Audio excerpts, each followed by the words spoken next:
This program contains coarse language, mature themes, and the strong opinions of Dan Savage. Viewer discretion is advised. Sex education for the LGBT community. We learned since 5th grade how to have safe sex, but that's easier for straight couples. I never remember them telling me about LGBT couples and how to be safe with that. They seem to ignore it like it's not there. This may be what starts homophobia within oneself because it is never even mentioned in formal sex education. Indeed. When gay people, queer people are left out of sex ed, that is a problem. Particularly when you look at the HIV infection rates. And then we have sex ed programs that send young gay and bi men out into the world knowing nothing because the only thing that was covered in their sex ed classes were reproductive biology and vaginal intercourse and fallopian tubes and spermatozoa and zygotes. That's not going to help out somebody who's lesbian, gay, or trans. That'll help out bi people half the time.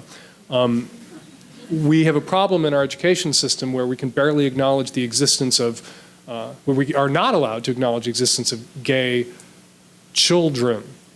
And they exist. You know, the culture has pretended for 40 years that gay adults leap out of the backs of gay bars at age 18 fully formed, as if we don't have childhoods, as if we don't have families, as if we don't come from places, even places in Missouri.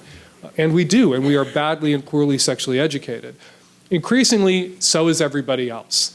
The religious right and conservative parents have succeeded in gutting even sex education for straight kids with disastrous results. You look at maps that show unplanned pregnancies and sexually transmitted infections and no sex ed, and wow, in states that have absence-only sex education or no sex ed, those are the states with the highest sexually transmitted infection rates and the highest rates of teens pregnancy. Wonder why that is. Because ignorance isn't safety.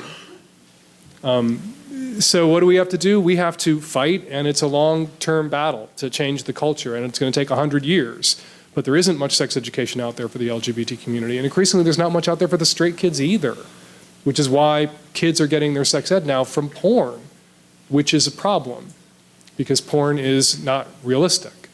Porn is to sex as action movies are to dinner.